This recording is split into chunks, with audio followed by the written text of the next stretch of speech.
예수님께서는 자신에게 다가오고 따라왔던 무리들과 제자들에게 계속해서 율법을 넘어선 설교를 하고 계십니다.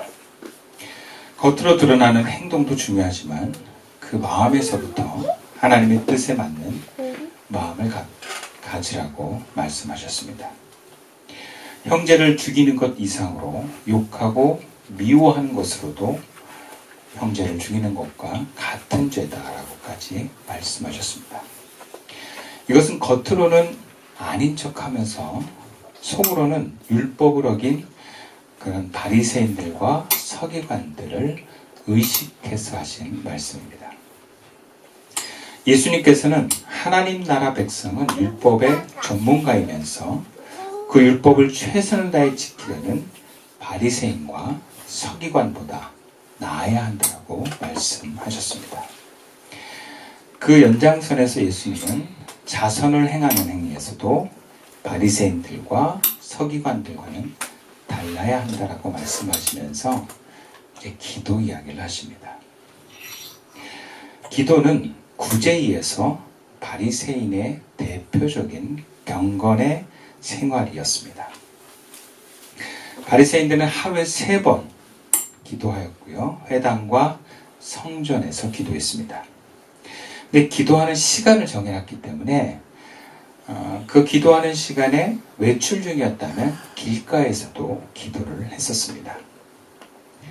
물론 회당과 길거리에서 기도하는 것 자체는 나쁜 것이 아닙니다. 문제는 그 동기가 사람들에게 보이기 위한 것이냐 하나님을 의식하느냐에 있습니다.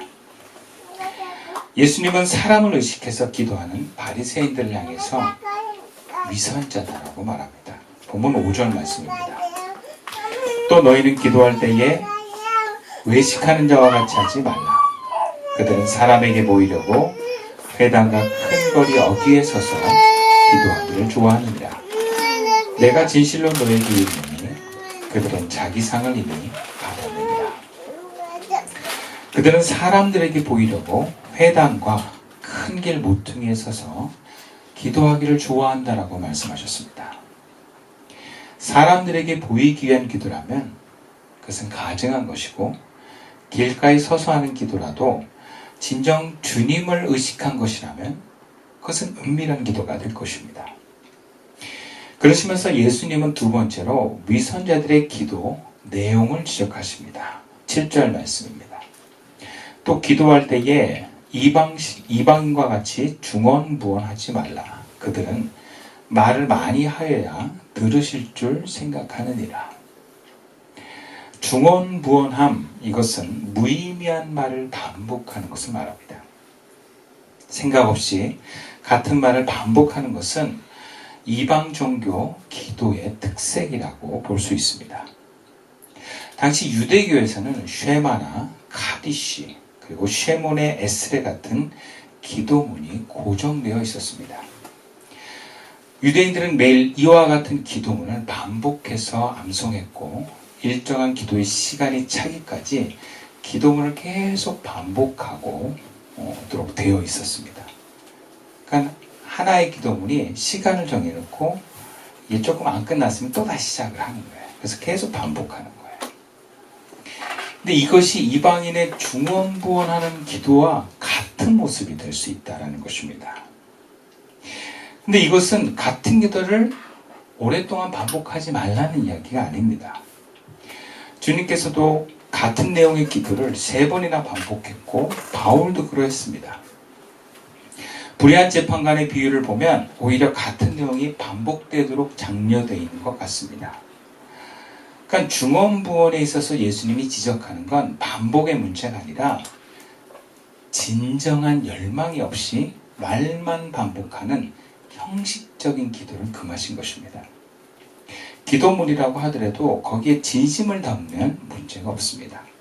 근데 그것이 내 진심과는 상관없이 그냥 말로 반복해서 읽는 것으로만 의미 부여를 하면 그것은 기도가 아니라는 거예요. 그래서 말을 많이 하여야만 들어주시는 줄로 생각하느니라 해서 기도를 오래 하는 것을 가리키는 것이 아니고, 생각 없이 기도를 되풀이하는 것을 말합니다. 그것은 바리새인들은 기도를 오래 하는 것이 신의 응답을 잘 가져오는 방법이라고 생각하는 것과 대조적입니다. 본문 8절 말씀이에요. 그러므로 그들을 본받지 말라. 구하기 전에 너희에게 있어야 할 것을 하나님 너희 아버지께서 아시느니라. 예수님께서는 당시 바리새인들의 기도의 그 태도와 내용을 본받지 말라고 하시면서 그렇다고 기도가 필요하지 않거나 많은 기도나 오랜 기도를 금지하신 것은 아닙니다. 다만 이 기도에 하나님의 주권이 있다는 것을 강조하십니다. 하나님 우리의 사정을 다 아십니다. 그런데 그렇다고 해서 기도를 안 한다고 하나님이 주시는 분은 아니라는 거예요. 우리의 사정을 다 알지만 그것을 우리가 기도할 때 하나님 응답해 주십니다. 그것은 하나님과 우리 사이의 인격적인 관계가 수립되도록 하기 위한 것입니다. 하나님의 주권과 인간의 자유의지가 함께 어우러지는 것입니다. 다만 여기서 교훈하시는 것은 많은 말을 반복하는 것, 즉 기도의 양만을 가지고 내가 무엇을 얻어내는 것을 지적하는 거예요. 예를 들자면 내가 하나님의 기도 응답받고 싶은 것을 딱 적어놓고 요 기도문을 가지고 내가 100시간 기도해야 되겠다. 그럼 하나님 응답하실 거다. 이런 생각하는 걸 지적하는 거예요. 또 우리가 개인적으로 제가 기억나는 것 중에 하나 뭐냐면 제가 예전에 일산에 있을 때 옆에 교회가 그랬었는데 다니엘 40일 기도회 이런 게 딱 있어요.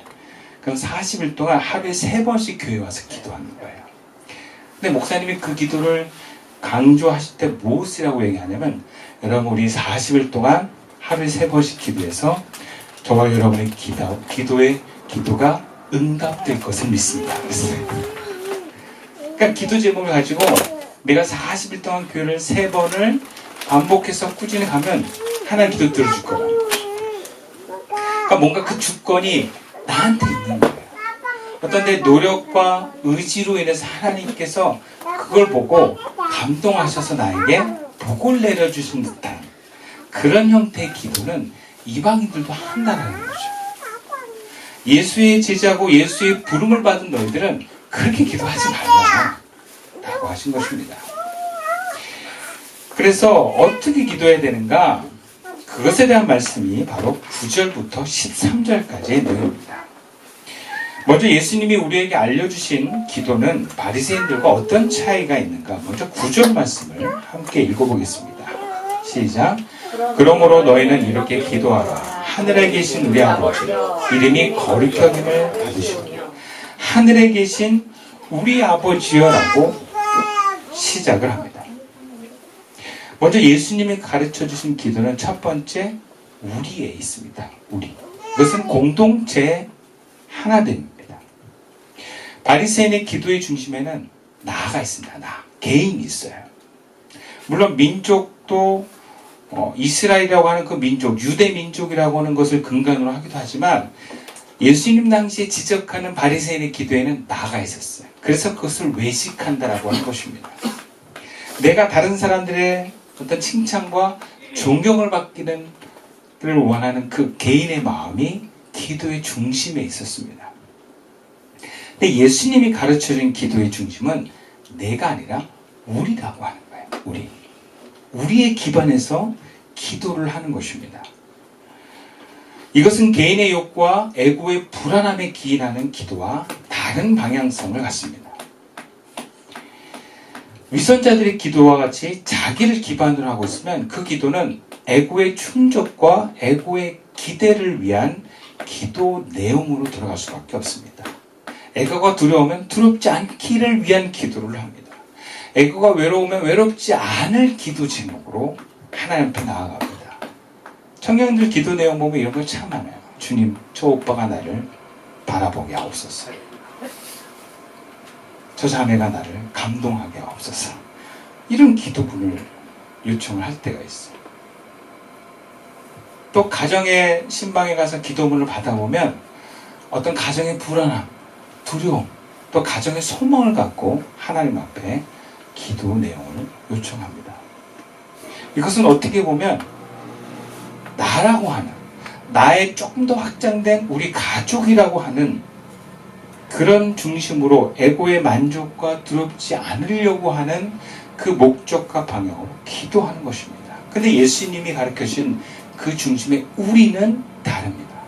여기서 우리는 하나님 안에서 형제자매로 연합된 공동체입니다.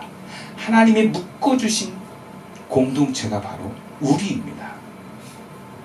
일단 우리를 기반으로 하면 공동체와의 그 연합의 마음을 가질 수 있어야 됩니다. 이 연합이라고 하는 것은 나와 그 사람 간의 경계선이 무너지고 하나로 인식될 때 가능합니다.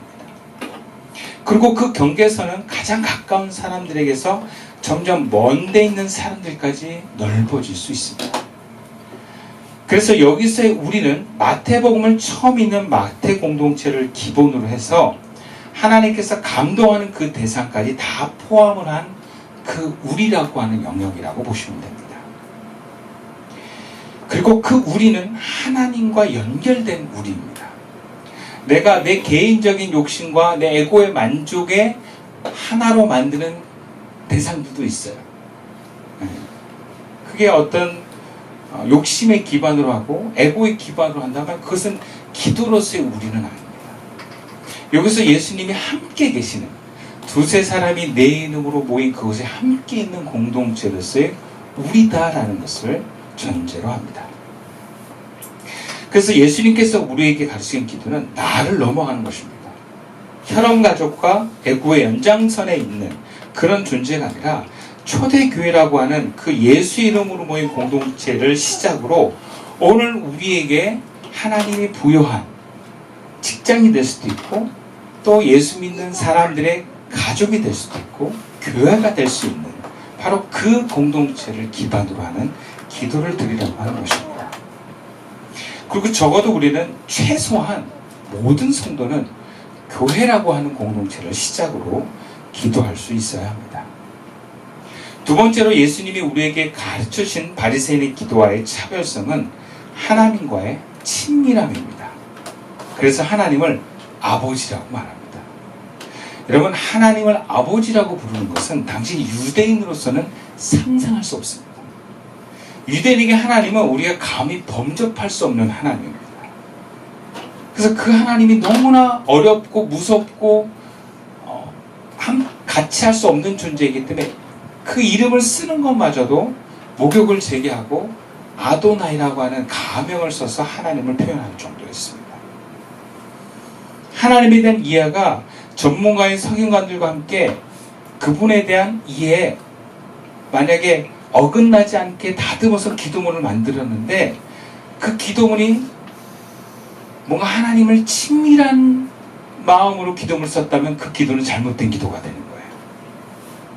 근데 예수님은 기도를 하면서 하나님에 대한 이해에 파격적인 아주 놀라운 정의를 내립니다. 아빠 하나님으로 정의를 내립니다. 예수님께서는 말로만 어린아이들이 거리감 없이 그들의 아버지를 향해 믿음과 신뢰의 사랑과 자연적인 마음으로서 아빠라고 부르듯이 하나님을 향하라고 가르쳐주고 계신 겁니다. 그래서 하느님을 향해서 하늘에 계신 우리 아버지요 라고 부르는 데서 그 친밀함과 그 신뢰를 전제로 합니다. 이것은 단순히 가까운 것만이 아니라 어떤 신뢰와 사랑을 포함하고 있는 거예요. 그래서 결론적으로 예수님이 제자들에게 가르치는 기도는 하나님에 대한 친밀성과 더불어서 우리라고 하는 공동체의 연합성을 가지고 있습니다. 여러분, 이것이 예수님이 우리에게 가르치는 기도의 시작이에요. 여러분, 주기도문을 이렇게 이해하셔야 됩니다. 주기도문을 기도 맨 마지막에 하는 주문이라고 생각하시면 안 됩니다. 또 예전에 제가 배우기는 주기도문을 100번 하면 뭔가 은혜가 내리는 하나의 축복의 수단으로라도 생각하시면 안 됩니다. 주기도문은 또 개인 안에서만 이루어지는 기도의 내용이라고도 생각해서는 안 됩니다. 이것을 근간으로, 즉 하나님은 나의 아버지 되시면서 우리라고 하는 공동체성을 가지고 기도하는 것, 그것이 바로 예수님이 우리에게 가르쳐준 기도라는 것입니다. 그러면서 나를 들여다보는 겁니다. 나는 과연 하나님과 친밀한가를 보는 것입니다. 하나님과 나 사이에 막힘이 없는가? 또 나는 주변의 이웃들과 막힘이 없는가? 내가 우리라고 하는 공동체성을 가지고 기도하는데 그들과 하나된 공동체성의 마음을 갖고 있는가라는 것입니다. 여러분, 그런 의미에서 이 교회 예배 가운데 대표 기도라는 것은 굉장히 중요하고 우리가 좀 무게감을 가져야 되는 우리의 행위입니다.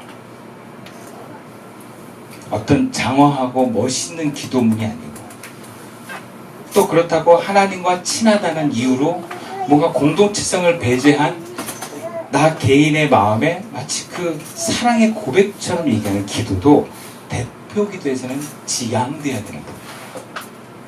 예배 가운데 하는 기도가 바로 하나님과의 친밀성과 동시에 우리를 하나로 하는 연합을 가진 기도로 올려드리는 거예요. 그러니까 대표 기도하는 사람은 교회와 교인들을 향한 그 마음에 하나된 통합성과 사랑하는 마음이 있어야 돼요. 그리고 하나님과 친밀하기 때문에 그만큼 하나님으로부터 오는 감동을 받아서 기도하는 것이 참 중요합니다. 그리고 구체적으로 예수님이 이제 기도의 내용을 이야기합니다. 그것은 이름이 거룩히 여김을 받으시오며라고 시작을 합니다.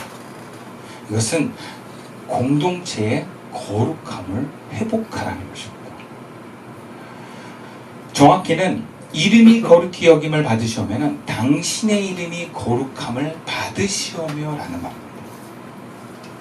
이것은 신적인 수동태입니다. 즉 주어가 하나님인데 풀어서 말하면 당신께서 당신의 이름을 거룩하게 하시옵소서 이런 얘기예요. 우리가 하나님의 이름을 거룩하게 하는 게 아니라 하나님 자신이 하나님을 거룩하게 하라는 거예요. 그렇다면 이것은 무엇입니까? 어떨 때 이것이 가능합니까? 에스겔서에 보면 에스겔 선지자를 통해서 언젠가 하나님께서 내 이름이 더럽혀졌는데 내가 친히 그 이름을 거룩하게 할 것이다 라는 말씀이 있습니다. 에스겔서 36장 23절 말씀인데요. 이것은 하나님의 나라가 임하게 되는 것을 예언한 것입니다. 그래서 하나님의 나라가 임할 때 하나님의 이름은 거룩함을 회복합니다. 이름이 거룩히 여김을 받으시옵소서는 바로 그 다음 10절에 나오는 하나님의 나라가 임하게 해달라는 구절과 연결되는 다른 표현입니다.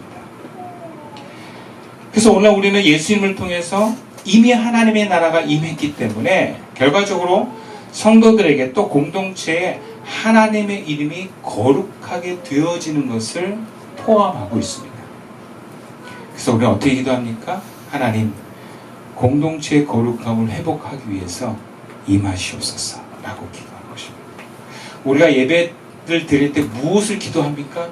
하나님이 이곳에 임하셔서 당신의 거룩함을 회복하십시오. 그렇게 기도하는 거예요. 거룩하신 하나님 우리가 찬양을 하지만 그 거룩하신 하나님이 우리에게 임할 때 하나님의 거룩은 회복되어집니다.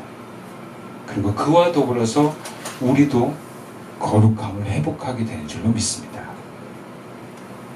그래서 우리는 하나님 앞에 기도할 때, 하나님이 가르친 기도를 할 때 먼저는 내 마음의 나라가 하나님의 나라가 이루어지기를 기도하면서 동시에 내 공동체가 하나님 나라 회복을 위해서 기도하는 것을 염두하는 것입니다.